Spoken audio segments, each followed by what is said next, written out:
career path has been lucky. That's the headline for me. Color me grateful, if anything, just to, and I'll probably touch on this another time or two, just on the chances in the marketplace that I've gotten to do this. But my craft, so-called, or my growth, which Sandy Meisner set up in me as a goal to keep striving toward. He said it takes 20 years to even call yourself an actor. So let's see, 73, this is 83. I'm acting for 10 years. I'm not even what we could call an actor yet when this movie comes along, and I'll give you reasons why I think that's probably true in a bit. So, and then he said, and of course then for a lifelong time, you can, if you're lucky enough to have this as a calling, you can make a worthwhile odyssey of upward growth. Which has been my aim to do. So this came right in the middle of it, and I'll tell you here and there about why I think, where I think I was, more importantly, career-wise, although like I say, I'm lucky to still be doing it now, and it played a part in that sort of path. But my growth, so-called, was at a particular point. And having seen it the other day, because I hadn't seen these movies, I'm curious about them, to see them right after I do them, commonly, and then I don't see them. So I hadn't seen this one for, maybe 32 years. That's that's how long ago we did it. Hello. And but I saw it a couple of days ago. And I was struck by a couple of things that we'll get into. I can't sleep anymore, Herb. Are you going to be all right? I don't want you nodding at the wheel here. No, I'm fine. We can switch. I'm fine. I'm okay. I don't know. My job is a dead end.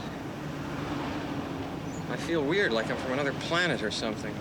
The backstory of the character, I'm not formulaic about this in my craft, of interest to nobody necessarily, but let me go on about this. But that character, who you know not much about, even his tiredness and where he came to come by that before we start, is worth investigation, I would think now, and I would do it now. And how about his job? He's an aerospace engineer. Mm-hmm. Right, I've got it here. Just, signal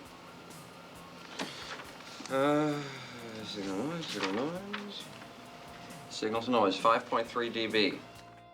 Well, I think maybe this character,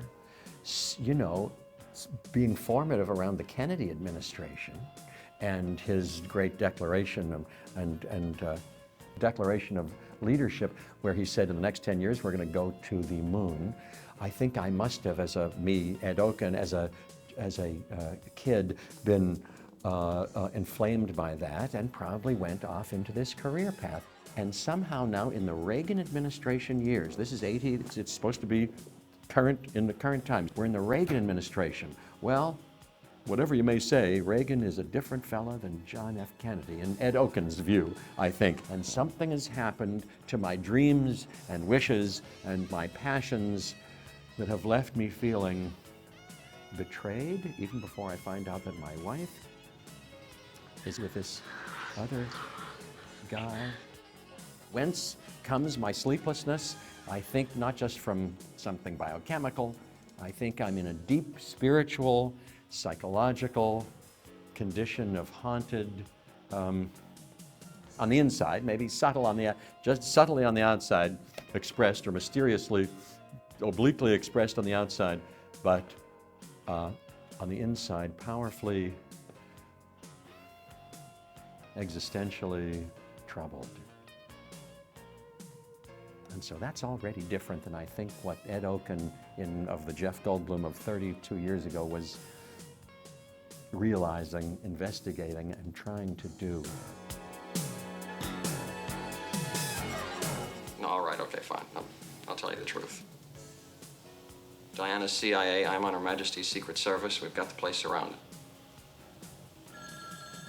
If I had my wits about me, which I hope even in a little way I did, I would have recognized immediately this is a wonderful part and a wonderful story.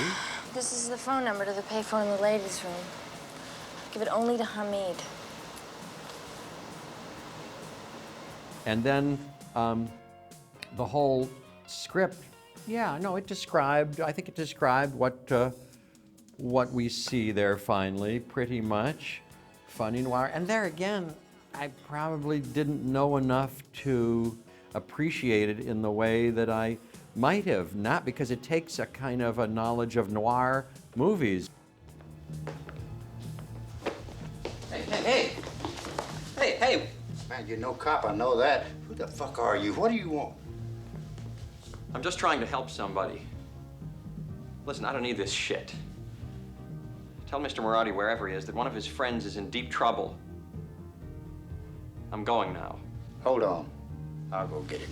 When did I really take my course in noir movies? Because I had not been a fan of and a collector of and a really consumer of things before my time. And Hitchcock, you know, I don't think I had appreciated, you know, Hitchcockian things as much. I think John Landis has talked about this being a little bit of an homage or a Hitchcockian in some ways. You know, I'm going, you know, Jimmy Stewart and Vertigo, you know.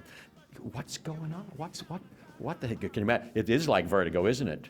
Oh my God, his obsession with and life-changing encounter with Kim Novak, you know, that is so sexy and so romantic and so, for him personally, transformational. That would be what I could do now. So I didn't really know how to interpret it really, and like, this is in the way that we're thinking now. What's that? Good. Looks good to me. You always gave me so much more than I gave you. No, wait a minute. What am I doing here? This is insane. I think it excited me.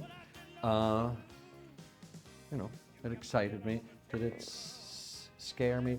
Oh, you know, along with my, now I'll tell you that confess another thing, along with my primitive, unsophisticated, less filled out understanding of how to act.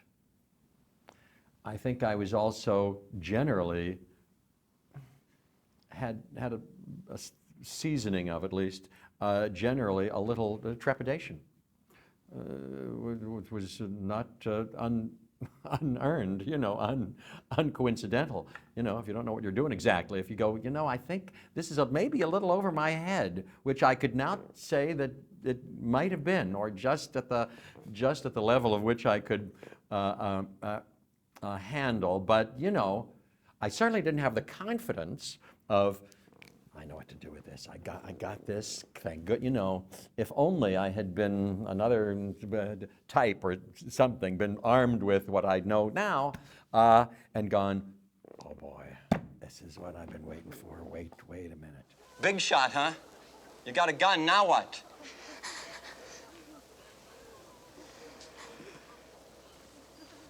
Shithead. You. Huh?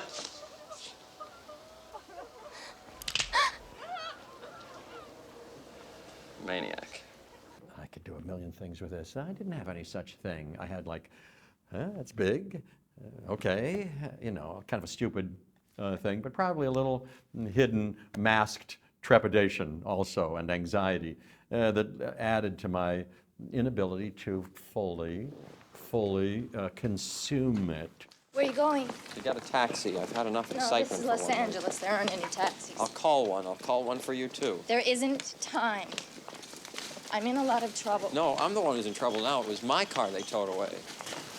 Look, I can get a car. They could still be after me. Who? Who could still be after you? Do you know No, those guys? just believe me. I need to get someplace where I can just try to straighten this whole thing Look, I have out. to find my car. Please, just stay with me for a little while longer. I don't want to go out alone. And Michelle is so rich, is so wonderful in the movie, and her character, and would be so easy to have that be the story. And seeing her, of course, since then, and just being a spectacular fan of hers. She was fantastic, though. I can't imagine how she was everything you know she's always been since. Would you like a cigarette? No, those things kill you. Yeah. Nothing turns out the way you planned, does it? In every moment, I think she's so good in everything. So charming and troubled, and with Richard Farnsworth and with her brother, you know, just in a a million ways. And funny, oh boy. Sean, Jeff, could you walk Pierre over to the Roberts house? We're so late as it is, and it's only a block from here. See you later, Pierre. Bye, Sheriff. She was so nice to work with, of course. So sweet. We since did a couple of things together. You know, we did a play together later, and then we both had parts in that Prince of Egypt movie. We did voices for that. Yeah, we'd go into the trailer and we'd play. I had a card game that I like to play, and the two of us would kill those nights. There'd be hours in the middle of the night all over LA, and we'd play. I don't know if she'll remember this. We played Pounds. It's a card game my parents taught me.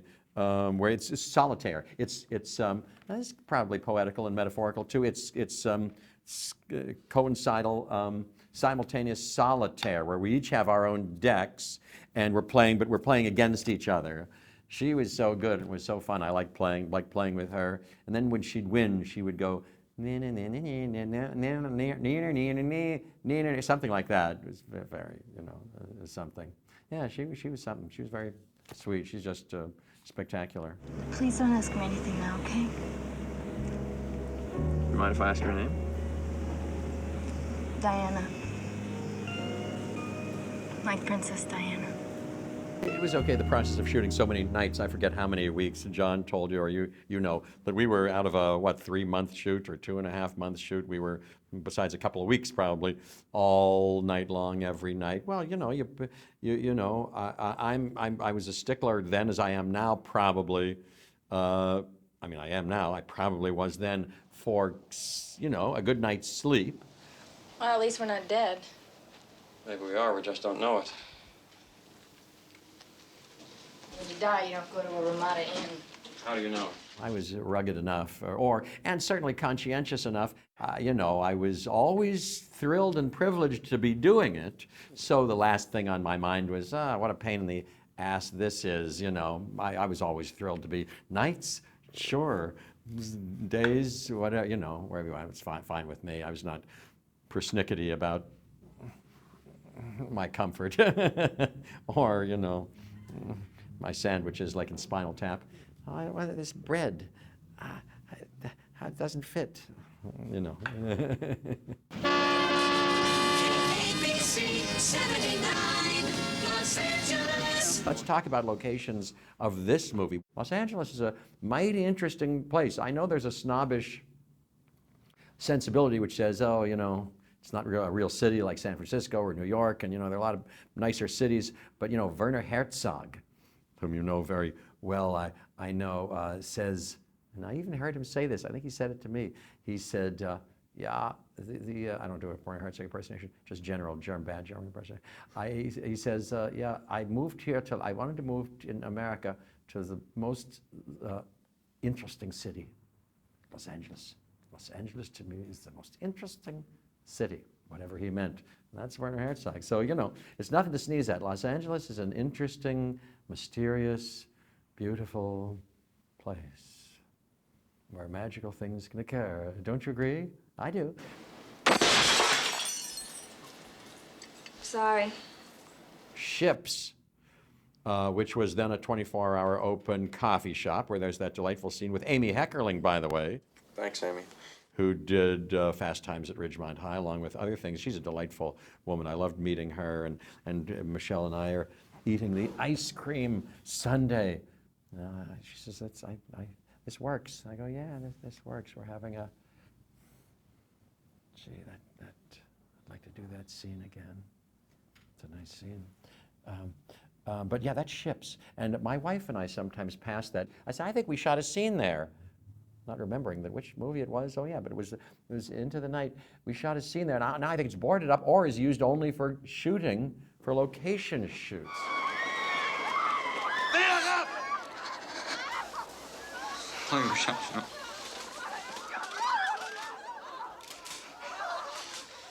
This is ridiculous. How difficult it was to shoot in the airport?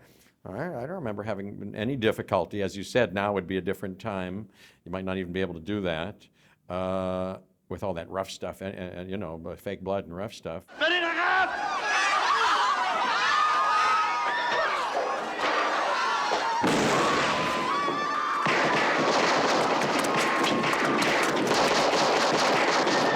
course, John doing his own stunt and bloody, you know, masochistic stunt. It's like Brando in all those movies, always getting beaten up and he always winds up bloody. Yes, that street. I was looking at it a couple of days ago and said, where is that street? I see them turning off of Hollywood Boulevard. It looks like north of Hollywood Boulevard to get into the brothers' apartment. And we're in some alley that Waldo Salt says don't park here. But I didn't know it's no longer there. It's now is that the Kodak Theater? I mean, it's along with the Kodak Theater and that whole stretch swallowed up in that. Oh, how about that? Well, everything changes. Well, as we're talking now in 2017, you may see this in the time capsule on another planet in 100 years, but Los Angeles is changing right now as we speak. Early on, I didn't look around me so much. That's the truth. I wasn't a person of terrific awareness. Internally, externally, I'm an idiot. But now, you know, I do see that there's so much building and tearing down, and building is going on. You know, it's going to change. حال داری میکنی یا ناکسا؟ John, how about John Landis? Of course, our mothers are both named Shirley. I don't know what he wore in the interview here, but he always, since I've known him, has worn the same exact thing, a button-down shirt like this, a tie, and a kind of a jacket. How about that? That's his uniform. I've never seen him even out and about. I think when he goes out to get the paper, if there's anything like that anymore, he wears that. He had a lovely thing where he would always on the set say, you know, you get the sides, you get the lines and the scenes written out that you're going to do that day, and he would go, okay, in the morning, he would go in the morning, which was, you know, dusk. We would be getting ready to shoot all night. He'd go, okay, what are the jokes?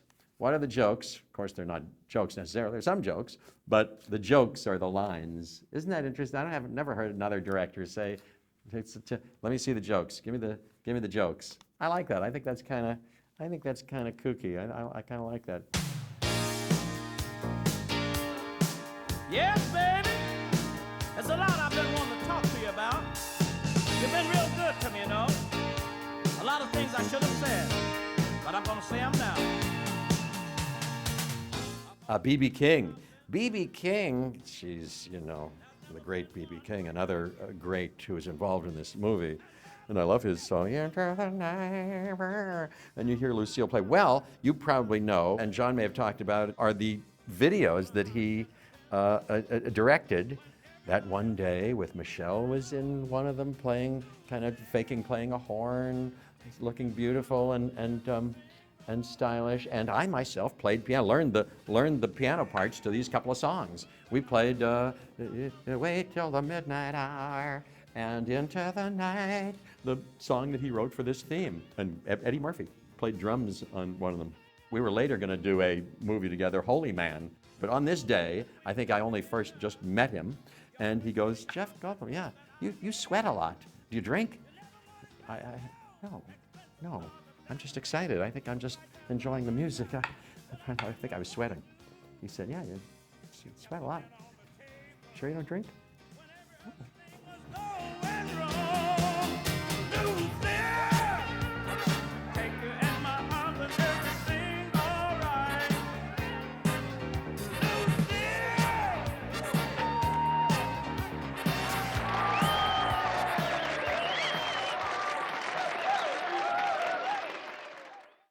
Think about a sequel. That's my final word. Yes, yes, yes. Michelle Pfeiffer. I think we should sing in it. I think, as we know, maybe her character, Diana, changed her name to Susie Diamond. Maybe that's one and the same character. Maybe she went off. We had a brief whatever happened, and then she had to go off, do her thing. She met Jeff Bridges. She met the fabulous Baker boys. She went off. She changed her name to Susie Diamond. She could have changed her name. And then whatever, they seemed to get together, but then something happened to them. And then we meet again. I go to a club. I go, Ed Oken, whatever he's doing now, you know. I go, pursuing rocket science in my backyard or something, you know, and having gone a little bit mad, and from this experience too, and lost this girl. She had come into my life and then lost her. I go in and I see Susie Diamond is performing. I like jazz, you know.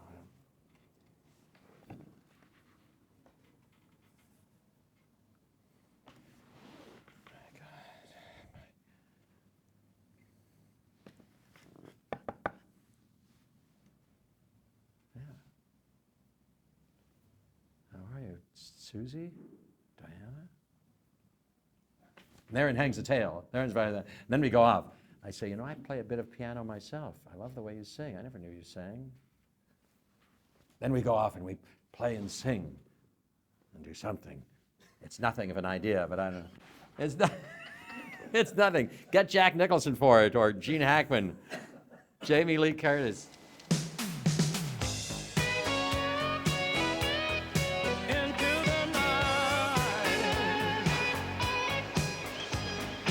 Can I have a ride to the airport? Michelle, don't sneeze at it. Don't sneeze at this idea, Michelle.